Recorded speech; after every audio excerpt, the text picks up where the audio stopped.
No, that's exactly it though. I love the quote, life's 10% what happens to you, 90% how you react to it. And if it is to be, it's up to me. So yeah, I think that was certainly the case at that point in time. What's up, guys? This is Wes, and this is Give Us It Podcast, where we take business conversations out of the office and put it out on the lake. We bring leaders, creators, and builders out on the boat, and yes, literally we talk about what drives them, what challenges them, and why they keep showing up every freaking day. Every episode you'll hear raw, real conversations that may make you think, laugh, and also rethink the way you're showing up in your own life. So grab a seat, because this is Give Us It.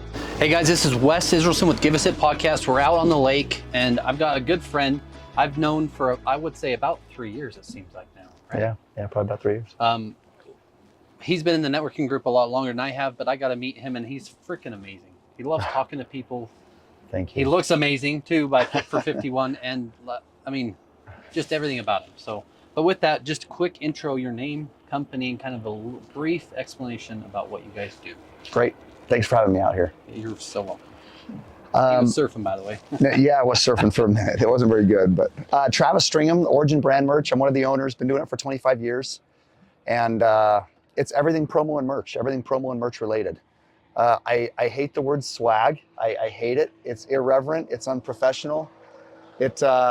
There's something about it that I just don't like. I like to approach my job a little more professionally. So anyway, I like to call it promo and merchandise, but we do everything related to that. Millions, if not billions, of products out there. Yeah. And I want to go back to the start of all of this. So Southern California is where you grew up, or where you were born anyway, right? Yeah, born in Canada, believe it or not. That's another story, but left before I was a year old. So I obviously remember nothing about it. And we moved to Southern California and were there until I was a teenager. And Southern California was it for you? Surfing, everything. Yeah, it's a fun place to grow up. I tell my brother-in-laws, who are my business partners, they know I like to brag about California, and they always tell me to go back. They're like, well, then just leave. So I do love to visit California. But yeah, I grew up there. It was an awesome place to grow up. I feel very fortunate to have been there. But yeah, I mean, I'd gotten into surfing, and I went to my freshman year and half of my sophomore year of high school. I was into high school sports. I was pretty set up there and established. And so the move was tough, to say the least. And I want to dive into a little bit about that, but your friends told you you're moving to Utah, you're going to milk cows. Yeah, man. And what was your first day like in Utah? Well, yeah, for a couple months after they found out we were moving to Utah, they were bugging me that I'd be living in the sticks and living on a farm and milking cows. And it got to a point where it was a little upsetting to me. And I'm like, no, I've been there once. We came through Utah for a ski trip, and I'm like, it's not like that there. And so anyway, long story short, my little brother and I moved up a month before the rest of my family for some other things that were going on. And we moved in with my cousins who lived on Geneva Road, who I'd never met in my life. And it was so kind of them to take us in and do this for my family. But we pulled into town at about 10:30 at night, and went to bed, didn't sleep very well. I mean, it's a new house, new smells, new people I didn't know. I was away from my family. And 5:30 the next morning, I'm milking cows.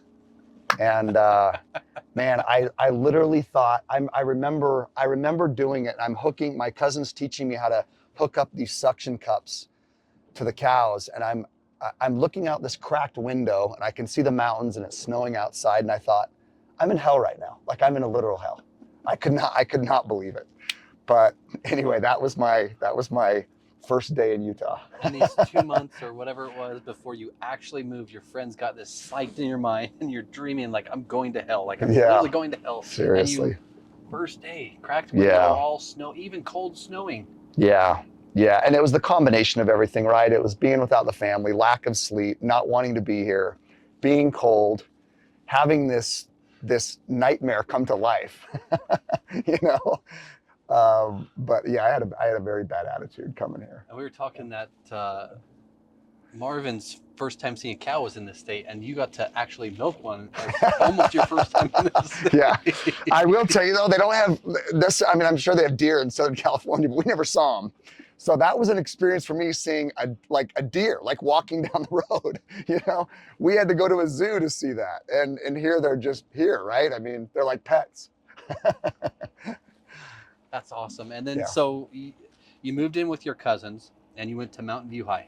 Mountain View High School for like 2 weeks. Yeah. Yeah, I mean, it was that quick. And then your family moved up. You guys got a house in Alpine or Lehigh?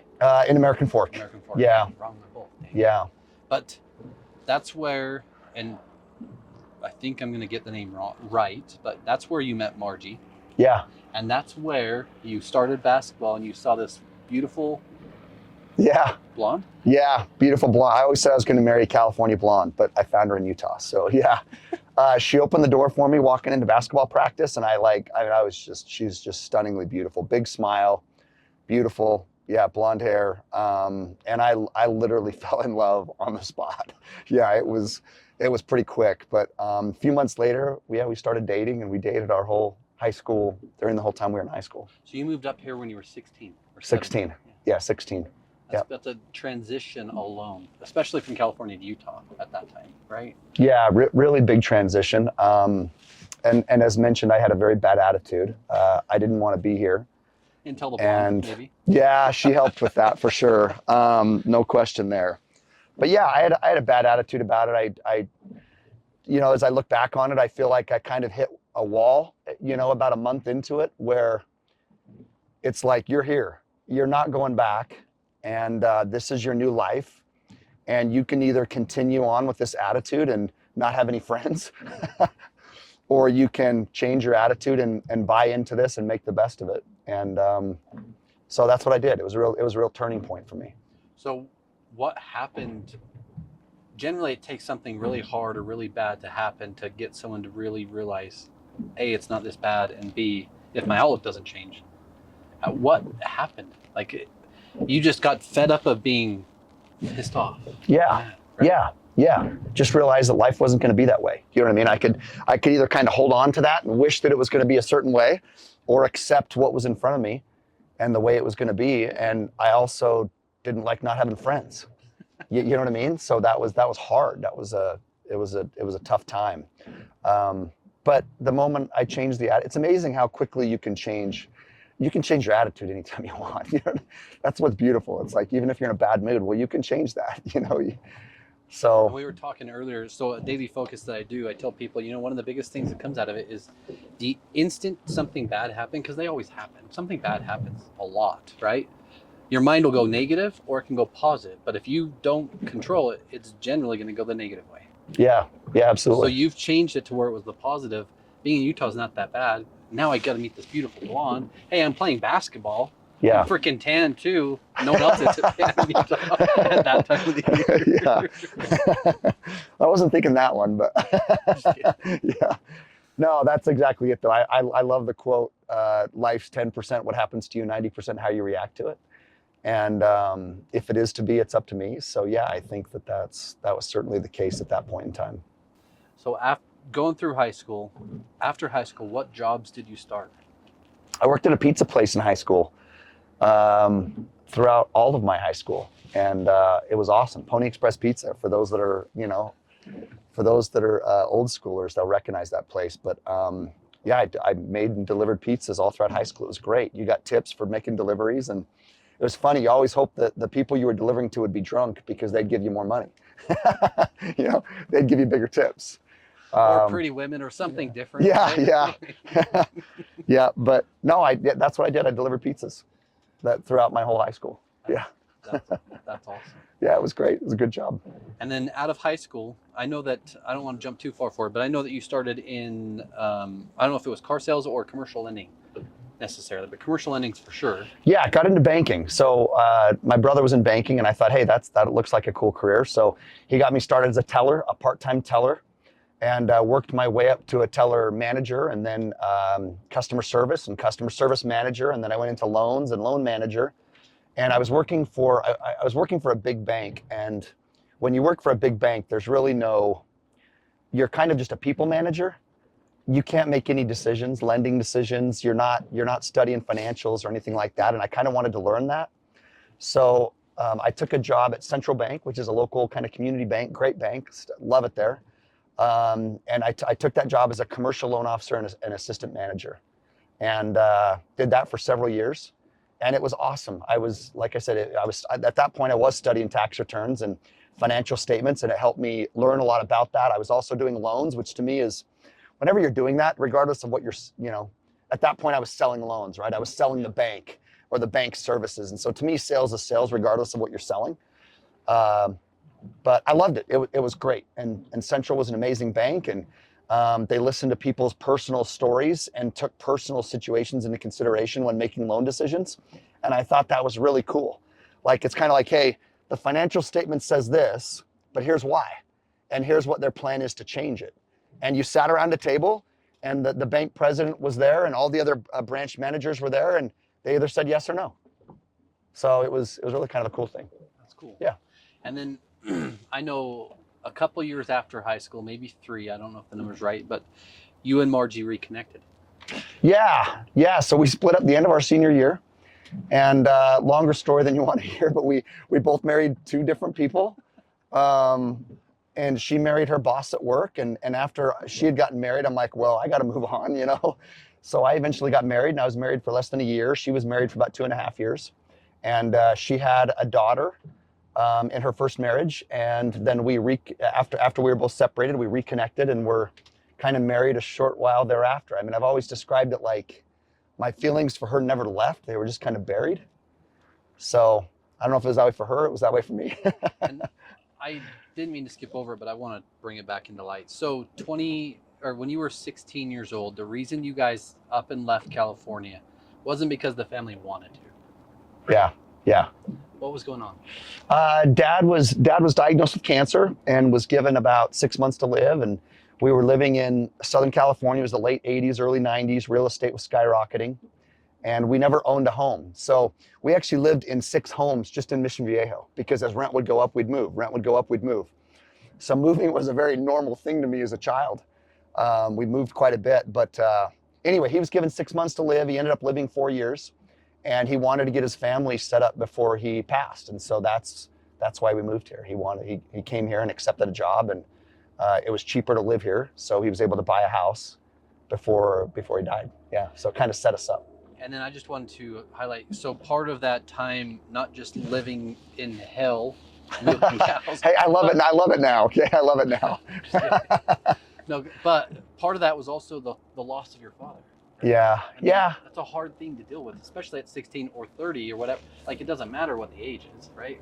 Losing a family member, especially someone you look up to, is hard. Yeah, I think it's hard to lose a parent at any age. But he ended up passing away at the beginning of my senior year. And yeah, it was really tough. My dad's my hero. He is to this day. He was the greatest dad in the world, right? The greatest dad a boy could ask for. So he was my coach throughout sports, and he was always to everything, very influential. He was a very hard worker, taught me, a lot of what I know. And so, yeah, it was a really, really hard thing to go through.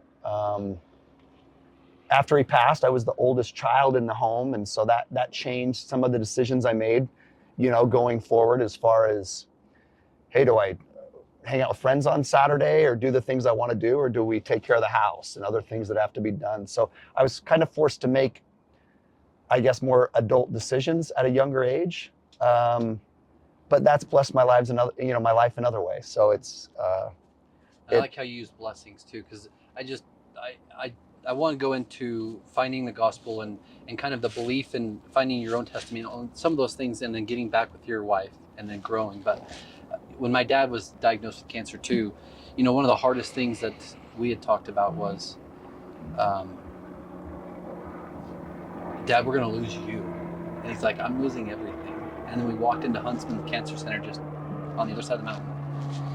And then you see 3-year-old or 5-year-old or 8-year-old going through cancer. And my dad was 56. I'm like, I didn't even have to say it. He said, if I were to die, as long as they live, I'm okay with it. It's awesome. Right? Yeah. So the blessings that came out of that was for you, similar to me in some ways. Like, it's hard to lose a parent, but when you understand it differently, it changes your outlook on life. Yeah. It changes everything. And like you said, people are, Yeah, for me, it was tragic and it was sad, and I wouldn't wish it on anybody, but there's people a lot worse off, right? Like I can't imagine losing a child, or you know what I mean, dealing with that loss. So the moment you feel bad for yourself, all you need to do is look around, right? Yeah. Luckily, my prayer list helps with that, right? I don't need to feel bad for myself. I feel bad for others because I Yeah. have a pretty good life, a pretty blessed life in most ways. But sorry, fast forward now. You met your wife again. You guys got remarried. Yeah. You guys got married. Yeah. Her dad, Dave Wilson, had started a business in 1978 as a side hustle. Yeah. What was that business called? It's called YBA Shirts. They ran it out of the basement of their house, and the idea was just to get the kids working and pay for missions, church missions, as well as family vacations. So he bought a few heat press machines, put them in the basement, unfinished basement, and he had this little side job of the kids doing t-shirt jobs. So that was it. They would heat press. They'd come home from school and they'd have 100 t-shirts that they had to heat press before they could go play with friends. So anyway, he kept that business going for many years. He was working for the Utah Jazz. It was just a little side thing. And then in 1999, grandkids were here for them, right? And the business wasn't doing very much, and they were just gonna kind of let it go, just let it dissolve. And my brother-in-law, who wasn't very happy in his employment, said, "Hey, I kind of want to jump over and try this and just see if there's something here." At that time, we were sports heavy. We were very heavy in sports, just like uniforms for youth leagues, adult leagues, just sports jerseys. And so he jumped over and did really well his first year. And I was in banking and doing really well, but kind of looked at this from a distance and thought, man, at some point that I could have the potential of that being mine or having a piece of it. And so I thought, I'm selling commercial loans now, but I mean, sales is sales. So I jumped over that next year, and yeah, we're here 25 years later. Yeah. And I just want to highlight, that you've been running this business or a part of this business for 25 years, but you've also been married 28 to Margie. Yeah. You guys got married in 97? Is that right? Yeah, 97. Yeah. Okay. Yeah. Just anyway, simple math. I was just trying to do it. I was trying to do the numbers too. 1978 to today, that's 47 years in business. And you've been running the company for the latter half of that, even more years than the early years too. And from there, you guys started at, I think it was 8,000, or what was the annual gross? 8,000? Yeah, 8,000 their final year. And when you came on, you and your brother-in-law had built it to 150 and then up and up and up and up. Yeah. He had built it to 150 that first year. And then I jumped on that next year, and I think we were at 330 the next year. And then it just continued to grow from there. So, and shortly thereafter, we kind of veered toward corporate, right? We got more corporate involved rather than just sports. And now the business has kind of gone two different directions. We've got a sports division and a corporate division. So because it's relevant, what do you tell someone that's in a sales position today that's looking to either start their own company or just continue working for someone? What would you tell them? Oh man, it's hard. Like it's really, really hard. Marvin alluded to that. So many people say, I want to be in business for myself. I want your schedule. I want to be able to have some of the things that you have. And it's like, whew. It's a long road. It's not easy, and it's very stressful. I mean, until you've not slept because you're stressed about payroll that next day, you don't quite fully understand business ownership. But I wouldn't want it any other way. But I'd have no problem going to work for somebody after this. None, like not at all. I wouldn't have any issues with it. There's a lot of stress that comes with owning something. There's a lot of responsibility that comes with it, right? You were talking about families. I mean, we've got anywhere from 75 to 125 employees. That's stressful, right? I mean, they're depending on us and me to be doing the job and doing it right and making right decisions and budgeting correctly and appropriately, and the market being good for us to do that. And there's just a lot of factors and a lot of stress that goes in. Might be why I'm bald. I lost all my hair.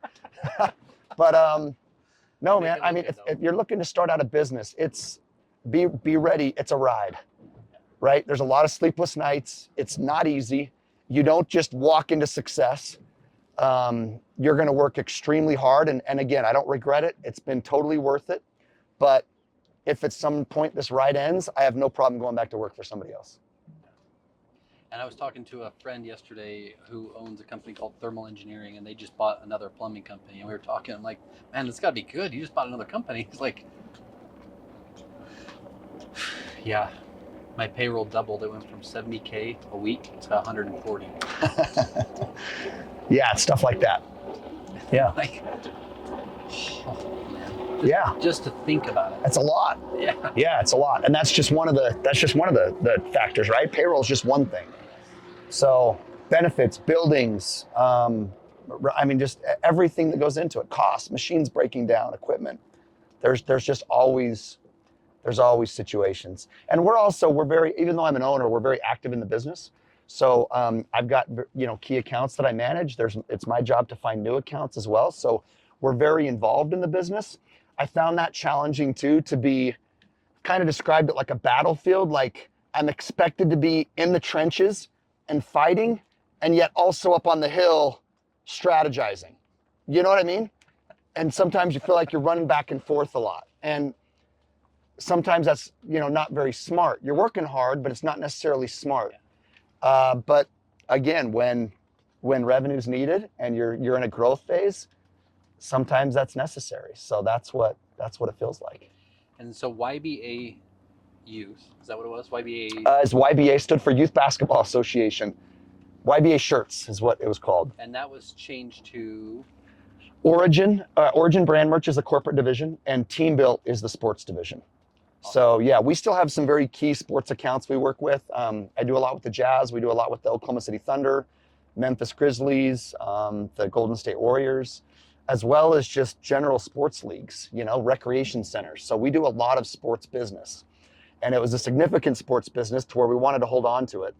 And then corporate's just taken off. So corporate's definitely, it continues to grow faster than sports, but sports has been a blessing at certain points when corporate wasn't doing good, right? So it's been nice to have that. That's cool. Yeah.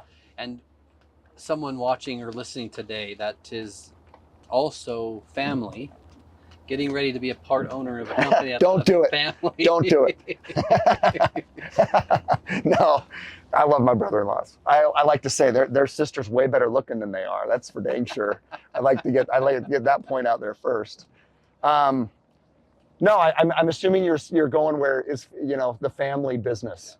It's been challenging. It really has been. Again, a blessing now, and it's great now, but it's been tough. It's really hard when you're. I spent a lot of time with these guys, like especially when we were all in the office together. You're with each other all day, every day. A lot of times you have shared business assets, and so you're vacationing together. And then you're at all your family parties together. Like you never get rid of each other, right? I mean, I see them more than my wife, like literally. And we're all very opinionated.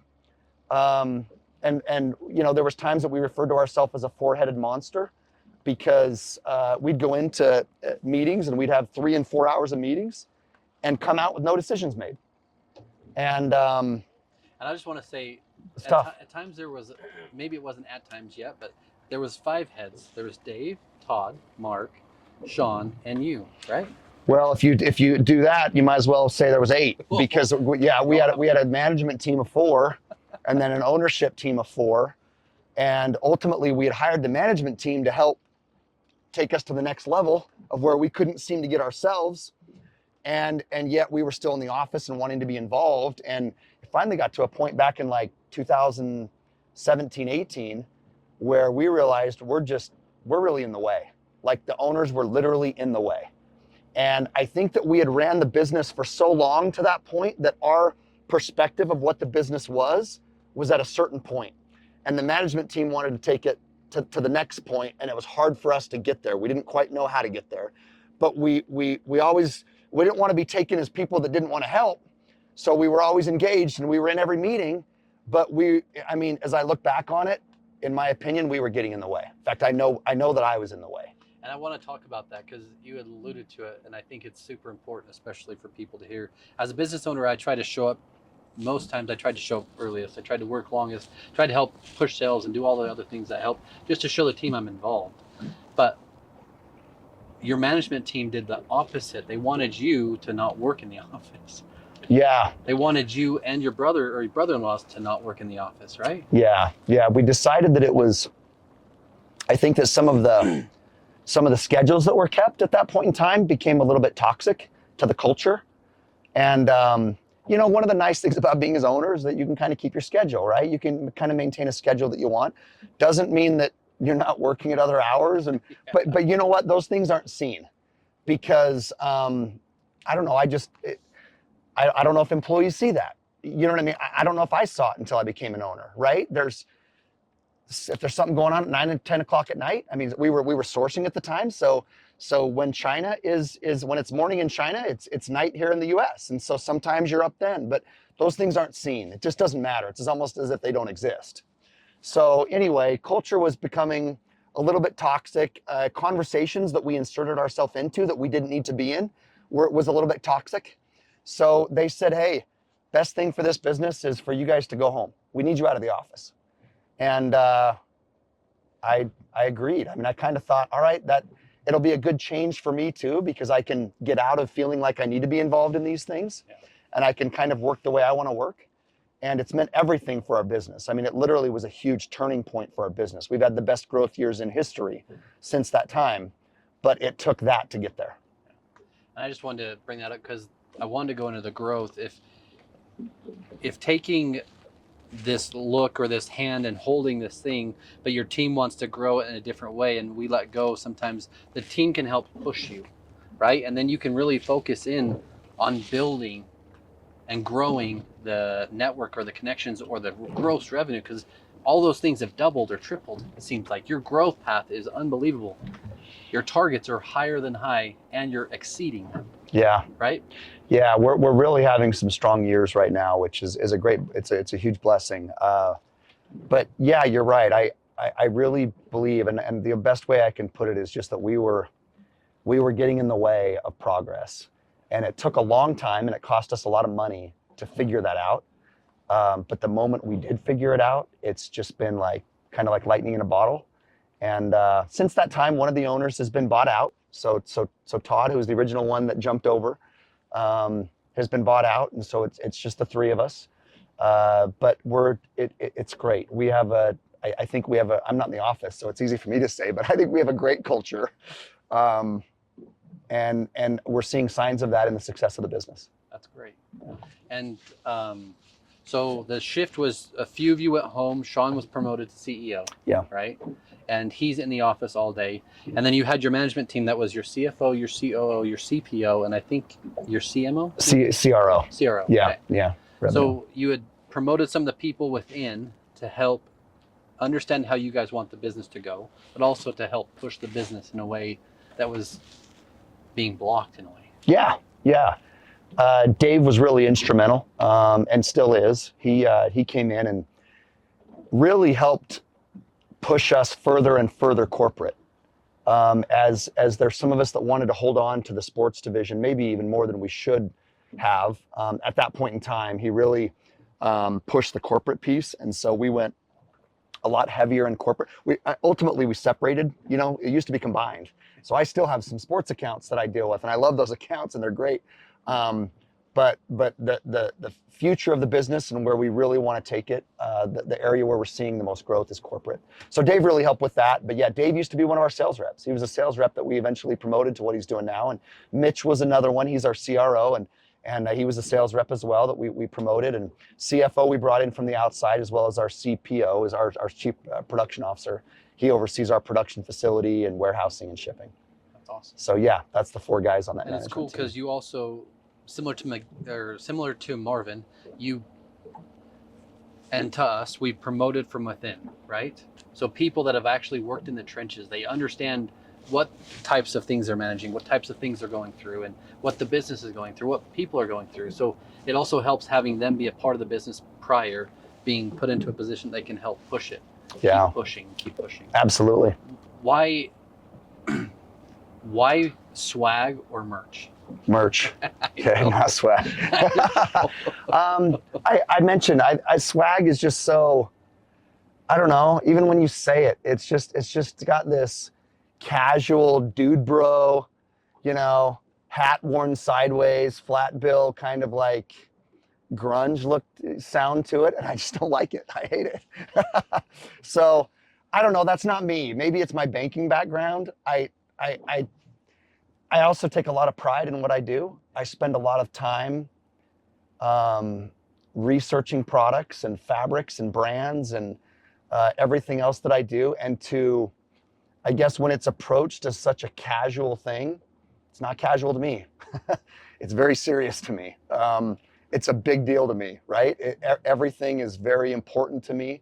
It's got my name on it. It's got your name on it. So a more professional perspective. That's why I like merch. And I liked it because you had said basically that, you educate your clients. I mean, you wouldn't have some of those big names that you talked about without product knowledge, without research, without development, with all the things that you do to help educate and push the newest things, why this thing might work, or why this thing can help propel, or how to rebrand, or how to change your company with just merch, or, I mean, everything that you guys do, right? But why, other than owning your own thing, being a part of the ownership, what is it about merchandise you love the most? Or is it just people? People are huge. I don't ever want to, Marvin mentioned that. I don't ever want to downplay that. People are huge and they're critical. And I had a buddy of mine several years ago that I kept saying, man, I feel like I'm constantly in that battlefield. How do I get out of the battlefield? He's like, you got to hire good people. And I'm like, well, they're not going to do as good a job as me. And he said, you're wrong. You've got to get out of the way. You've got to hire people, trust them to do the job, and you'll be shocked because a lot of times they'll end up doing it better than you. And I started to do that, and that's what's happened. Like, you hire good people, and it's freed up my time to do the things that I think I'm good at and the strengths that I have, so I can focus on that. And then the job that I was trying to do by being in that battle is being handled by somebody else, and they take care of it way better than I used to take care of it. So that was a very true principle to me. But outside of that, everything I'm wearing, we source. Do you know what I'm saying? Like I like to wear comfortable clothes. I like to wear clothes that bring confidence. What we wear is an expression of what we want people to know about us. And so, even like take some of the models that are in a department store. A lot of them now have, guys with a big chest and strong arms, and suddenly it doesn't matter if you're overweight or not. If you see the model wearing that, you're like, I'm going to look like that if I wear that shirt. You know what I mean? So apparel does this to us where it brings this sense of confidence. And so I like to bring that to the corporate world when we're talking to customers, and that can be accomplished several different ways. But to me, promo is the same thing, to where, man, this is your business. And I've said, you never started your business to be ordinary or average. Whoever started a company that just said, I just want to be normal. I just want to get in and be something average, Big just, Caleb. I just want to slide by type thing. Yeah. Nobody ever said that, but it's fascinating how we do that a lot to the merch and promo stuff that we buy.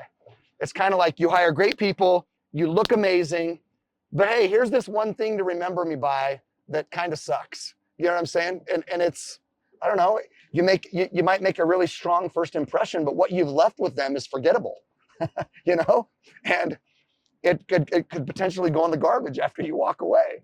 So. And that was just money. I mean, let alone money wasted, right? No one remembers. You said something when we had talked. Hey, I was out on the golf course and I grabbed your pitch fix. I had your name on it, and it made me remember you and remember your company. Yeah. And that was over a year ago. You got that from a tournament we were at. It was about a year ago. And you guys do awesome merch, by the way. You really do cool stuff. Thank you. Well, compliment to whoever's doing that, because it is very cool stuff. It's very trending. It's very forward as far as a lot of the trends that are out there. So you guys do awesome stuff. But yeah, I remember walking up to again, this is my profession. So anytime I look at a tent, I'm looking at the colors, the logos, the fonts, right? I'm looking at the merch and the presentation. And I walked up to your tent and you guys had an office chair there, which by the way, was the most comfortable chair I've ever sat in my whole life. Like, I didn't realize a chair could be an experience. You know what I mean? Like, and the moment you create an experience, you make it personal. But that chair I sat in was unbelievable.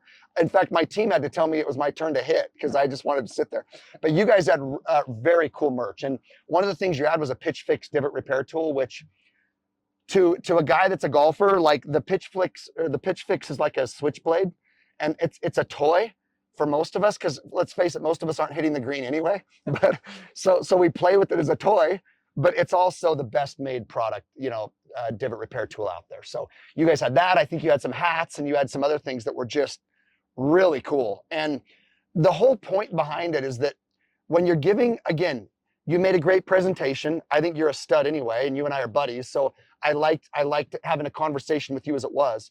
But then we leave. We're there for what, 5 minutes, if that? And then you leave and walk away. And we grabbed some of your merch, and I put your divot repair in my golf bag. And just this last week, in fact, it was earlier this week. It was Monday. I'm golfing, and I pull out your pitch fix, the divot repair tool, and I'm thinking of your company. I see your logo, right? I'm thinking of your company. It's a quality product, and that's what you want, right? I mean, that's what you want is now that, oh, and I remember this as Wes, and I like Wes, and he's a cool guy, and I'm thinking office furniture, and but that's what we want from a marketing tool, right? We want somebody to think of us after we leave. And it's really fascinating to me how much money people spend on the event compared to what they leave the customer to remember them by. So I talk to businesses all the time about, I had one guy come in a little while ago, and he's like, hey, I'm trying to go out and I'm meeting with these big builders, and I want to leave them with something. And I'm like, hey, what are you thinking? What do you want to give to them? And he said, well, I want to do a just kind of a basic pen and a notebook. And I kind of paused, and I'm like, okay.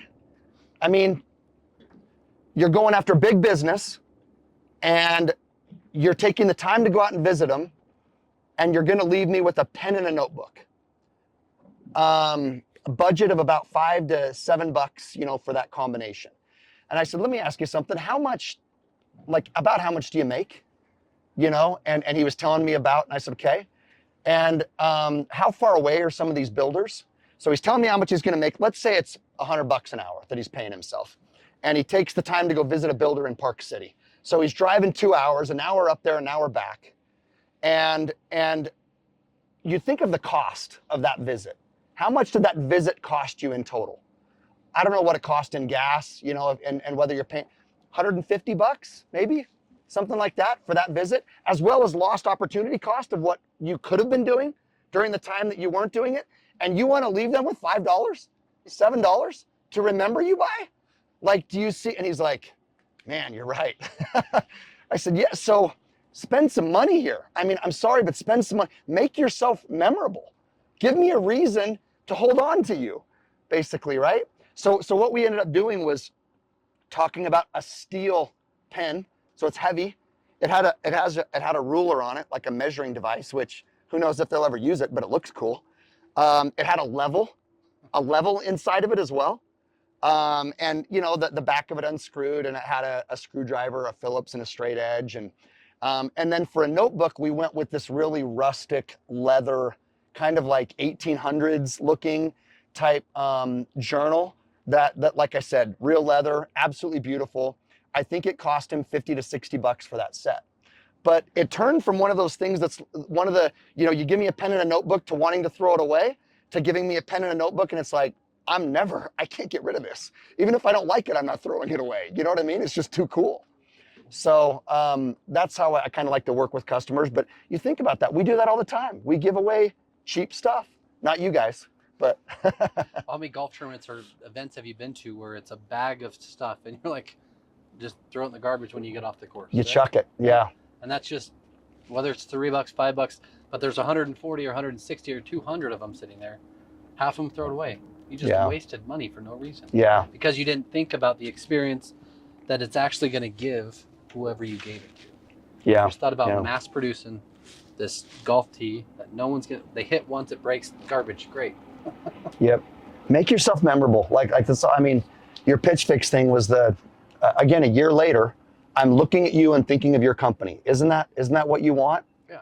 Right? And you guys probably paid I don't know, a couple grand to be a vendor at that tournament, right? So you spend all this money getting there. You send your top guys there to run the booth for an entire day. How much is that costing you? 4 grand, 5 grand? And you're gonna, again, you guys do awesome merch, but I'm saying a lot of companies give away a pen. Like really, you're gonna spend 4 to 5 grand and give me a 50-cent pen to remember you by? Like, do you see what I'm saying? Like, it just doesn't match. And say that there's a company out there looking to go sponsor a golf tournament and it's nothing but commercial real estate agents or something crazy, whatever it's going to be for this person. What would you tell them to do on a golf tournament? What is there any specific thing, or do you just dive into kind of what they want to give away, or how would you approach it so the experience someone can feel when they work with you? Yeah, it's a great question. So I like to use the phrase bait the hook to suit the fish. So we'll take I don't like to just throw a blanket over any company's merch. You guys just need to do this for anyone and everyone. It never works out that way. One of our customers is Chick-fil-A, and I like to use this example just because they do some cheaper stuff and they do some really nice stuff.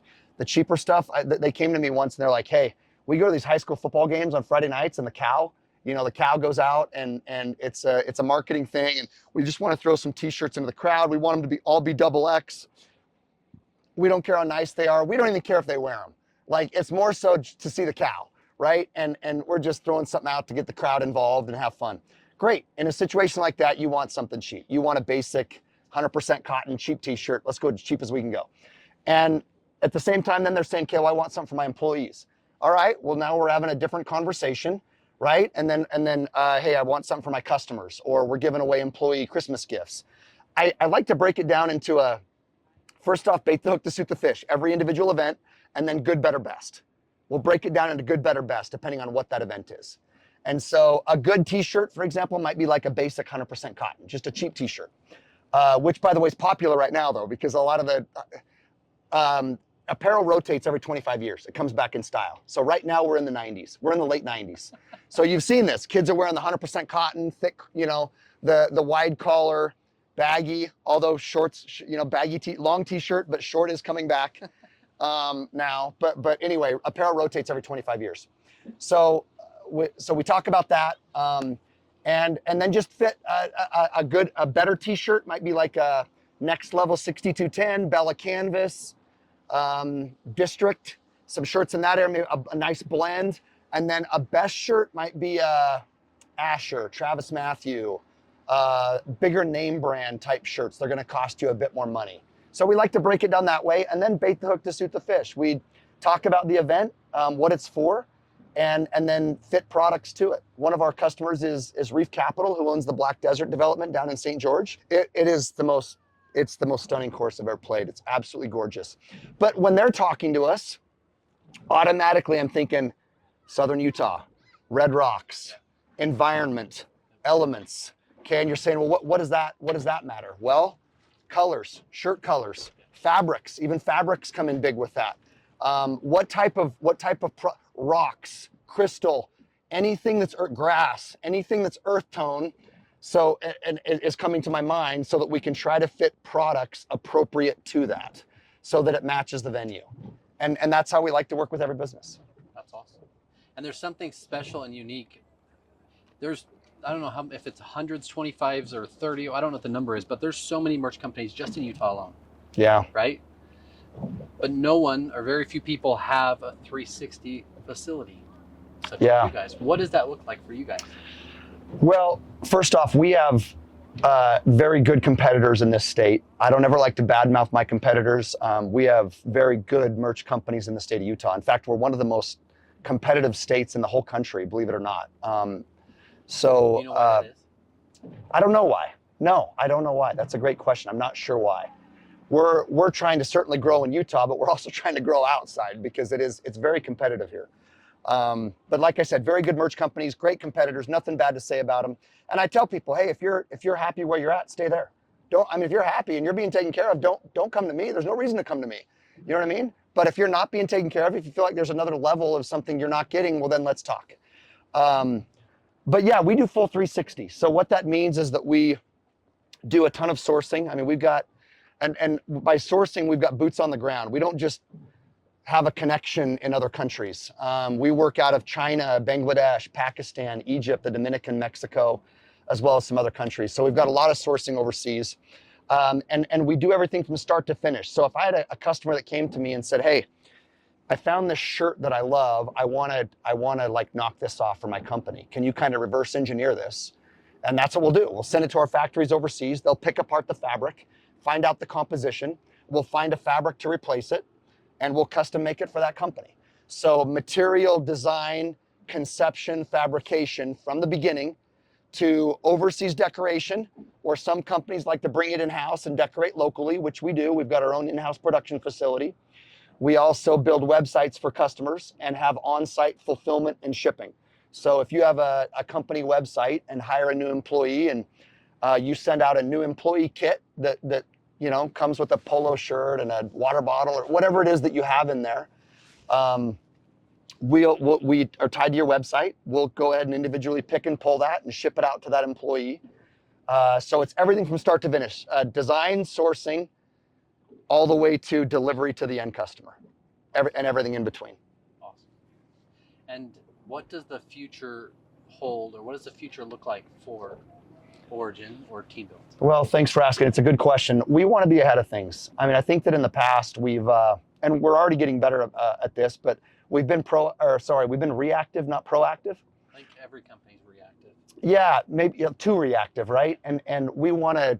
We've already, and I think it's part of the reason we've had some success is that we've already started to change that, but we want to take that several steps further. And what I mean by that is that a lot of times companies will approach us and they say, hey, here's what I want. So in other words, they've already done all the research. They've done my job, right? They've gone to the websites, they've looked at all the product, they've thought about the colors, they've thought about the materials. They've got their own job to do, or you know what I mean? So they're doing this while doing their own job. And then they just come to me and I'm an order taker rather than a sales rep. So to me, we want to be out in front of that. I want to be coming to you with the ideas. We want to be presenting stuff to you. You don't live in my world, right? Just like I don't live in your world. You're the professional in your space. I believe myself to be the professional in mine. This is what I do every day. So I look at what's coming in 3 months, 6 months, a year, 3 years out. I mean, we're looking at what is even coming across on the runway in New York and Paris. Not that that'll ever make its way to corporate apparel, but the colors will. Some of the fabrics will. So we're looking at that, right? That's our business. So what I want to do is be out in front of that. I want to bring that to you rather than you having to do my job for me and then bring it to me. So that's, and we want to grow. We want to keep growing. Yeah, and as Marvin said, you build this beast, you have to continue to feed it, right? Yeah. So we have to grow regardless if we want to grow. Yeah. We keep adding more people, we add more machines, we add more facilities. So I just want to dive a little bit into it because it's relevant too. So Margie, your wife, 28 years. Yeah. Hey, congratulations. Thanks. Thank It you. means a lot. My dad and mom made it 35 after my dad passed, and they would be 41 or 42 years this year, and I get to see my mom miss my dad every day, right? I know that your mom remarried and kind of went through another death, but your mom's still alive too. Jeannie. Yeah. Good memory. Yeah. But what is it like for your wife, being it's her brothers and her dad that had started the company, and you're in it? Obviously, it's a family thing. Yeah. How are Christmas parties? How are family reunions? How are all these things? Good now, but I'd be lying if I said that some of them weren't tough. I think it's been, she's awesome, by the way. I adore my wife. Greatest thing that's ever happened to me. Thank heaven every day for her. But it's been hard. I can only imagine it's been hard for her because there are times I haven't gotten along with her brothers very well. And I've been frustrated with some of the decisions they've made. In their defense, a lot of times the perception is that, oh, they're brothers and I'm the in-law. They've never treated me like that. I've never felt that way, and they've never voted that way. Like they're all very different. They all have their own opinions. So I think that's helped. But yeah, I think it's been hard on her. There's times I'd come home and complain, right, about them or some of the decisions that are being made and how I thought it was the wrong direction for the business. And she just kind of absorbed it all, you know. She didn't say much about it. She didn't treat me differently because of it. But you know, it weighs at different points in time. It weighed quite heavily on me, and I'm certain that weighed heavily on her. But she didn't let me know about it. So. And I asked the question for multiple reasons. First one is because, last week I was up in McCall, Idaho, which is freaking beautiful. And my daughter puts on our Main Street office hat. It doesn't say Main Street, it just has our M on it. And my daughter's like, my dad works at Main Street office, walking down the road. I'm like, I'm so proud of you. And this morning, pulling the boat out, she's like, podcast, huh? I'm like, yeah. The world that they see that we live, our family sees regardless, right? They got to see their uncles in the business. They got to see their grandpa, and they got to see their dad. Yeah. So your 4 kids, 3 girls, 1 boy, right? Yep. They got to watch you also build this business. Watch your uncles build this business. And the entrepreneur side of that for them in the future is huge. That's huge. I mean, that's generations of family Yeah. that have built businesses that they've got to watch and learn. And I wouldn't be surprised one day if they all own their own business. Yeah. My oldest daughter owns her own business. It's doing extremely well. My other ones don't, but they're extremely free thinking and doing their own thing, and very successful already, and already talking to my son about some of the things he wants to do. So yeah, we have a very close family. I adore my kids, adore my grandkids. We try and get together as often as we can. That's what we've ended up giving our kids for Christmas is a trip together. Because the kids think it's for them, but for us it's somewhat selfish, because it's like, hey, I can get all of you where I can wrap my arms around you again, right? And any of that time is just precious time. You realize how rare it is as they get older and go away. But yeah, I can see the emotion there too. Oh, I adore my children and grandchildren. Yeah, they're everything. I mentioned earlier that the grandkids unlock a level of joy that I didn't ever know existed. Some things, it's like kids. You don't know the joy kids bring until you have them. You can try to explain it, but you could never do it justice, right? You just got to have them. And grandkids, man, they just unlock joy I didn't know was there. So yeah, adore my family. Before we get into some of this merch, what would you tell someone starting a business today? Well, from a business standpoint or merch standpoint? Just business. I'd say buckle up. It will not be easy. I talk to a lot of people that hit things at good times. The Bucked Up guys are good friends of mine. They came along at a great time, right? Somewhat just before COVID hit. Everybody started to work out at home. Fitness became huge. All that, you know what I mean? And they just hit that at a perfect time. But I know those guys, and they work their guts out to get there.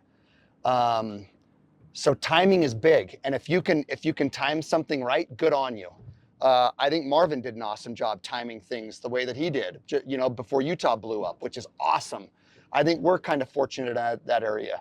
You'll never get there though without hard work. It's not just the timing. People say, well, you got lucky. Well, yeah, sometimes you get lucky, not without hard work. You don't just get lucky. You got to put in the time, and you got to do the hard work to get there.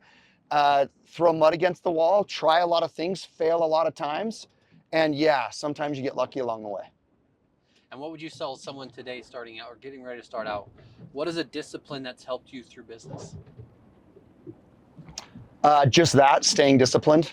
Okay. Yeah, keep a schedule. Systems. Marvin mentioned systems. You've got to stay engaged. You've got to stay engaged, and you've got to stay relevant, and you've got to stay disciplined. Yeah. Okay. Awesome. And how important, and I love to talk about it a lot because a lot of people I've talked to don't do a great job, but how important is it that Margie's on board with you? Oh man, I can't imagine life without it. I've never not had it, so it would be hard to imagine what that would be like without it. I'll tell you what, if there were issues with the brothers, I probably wouldn't be in the business now, right? It would have ended a long time ago if she had maybe responded to some of the things differently. But man, your wife's My wife's, to me, it's like me and her, right? I don't ever look at it like, this is my business, this is me doing this. I mean, she might not be doing the everyday things I'm doing, but this is a partnership, man. She's in on this 100%. I mean, she's been in on it with the finances from day one, right? And times were tough with finances. There's times you're not bringing home much money. And I mean, she's all in on it. Very, very supportive. Remind me what you call your wife. I call my wife my goddess. Your goddess, that's right. I remember that the first time I met you, and I thought, that is just awesome. So I've never forgotten that after 3 years. And that's a great way to describe your wife. It'd be a great way to describe mine. A lot of people say, you can't put her above God or any. But here's the thing: she is the thing on this world that changes my life. It's the thing that she's my superpower. Yeah. And when you have a superpower, I don't care if it's a mentor, a coach, or your spouse. It should be one person, and hopefully your spouse. But when you have a superpower, you can do anything. I love it. I love it. People always say marry up. And I thought about this, like I did. I absolutely married up. But if I married up, what did she do? Right? Unfortunately, well, I don't know about that. Unfortunately, though, I think that's the case for a lot of women in this world, But yeah, I definitely married up. Yeah. And it's just important because I believe how I treat my wife or how my girls are going to be raised to look for their spouse. 100%. Right? So yeah. When I was talking to Marvin earlier about it, like when you plan with the death in mind, when you've gone through your own funeral or written your own obituary, you've gone through some of these things and you realize who's at your funeral, what impact did you give, what did you give your kids, what did you leave, what did you teach them? When you think with the end in mind, like you with your dad, I mean, you know what that was like, right? It changes your outlook. You eat healthier, you work out, you do things, and you spend time. Like Marvin said, they've got one trip a year with just him and his spouse. Me and my wife, me and my goddess do that. Got one trip a year with just our kids the same way. It's great. It's our goal every year. Yeah. They've said, I listened to a church talk a while ago where the lady said, a lot of people come to me asking how they should raise their daughters. How do you raise daughters? And he said, love your wife. Yeah. Like love your wife, adore your wife, treat your wife with respect, right? And it'll take care of itself. You do that, your daughters will learn from that and take care of itself. My daughter said yesterday, hey, and she's 6. These 2 kids at school kissed, and we went and told the teacher, I said, okay, just know that you can never kiss someone on the lips unless it's your spouse or your husband or whatever that is. And they go, well, is that why you won't kiss us on the lips? I said, absolutely. My lips are only for mom. Only. I'll kiss you on the forehead. You can kiss my cheek, but you cannot kiss my lips. That is mom. 100% mom. That's awesome. And so it's just funny how, like I said, everything you do results into who you are in your family too. Yeah. And since the day we met, I thought of you as an amazing person that way. Your discipline's there, your love for your family, everything you do for that way, and all the energy you bring's freaking amazing, by the way. And the amount of knowledge you know about what you do, your craft, your trade, your industry. I've met with a lot of other companies that do merch. I'm going to call it swag because it's not swag. Yeah, there you go. It's swag to me. Well, thank you. Merch is different now. So thank you. I appreciate the compliments. So last question. How do people get a hold of you or Origin or Teambuilt? Yeah, great question. We're online, originbrandmerch.com, teambuilt.com. My email is travis@originbrandmerch.com. You can get a hold of me that way. I've got great team members. We've got a showroom. Ultimately, that's what we like to do is get customers into the showroom. I can tell you about product, but unless you touch it and feel it and see it, you never quite understand it. And sometimes that sets you up for a disappointing experience. So we've got a showroom. It's got a ton of products in it. They're all new and trending. And you can come in and find something you like, and then we take it from there. That's awesome. Yeah. And I just want to highlight, again, Origin brand merch, Teambuilt, not swag. It is merch, guys. So that's right, merch. Thanks, Wes. Anyway, just thanks for being here, Travis, and just thanks for being a part of this, and can't wait to continue to build and grow. Likewise. Thank you for having me. You're welcome. Yeah. Thanks, guys.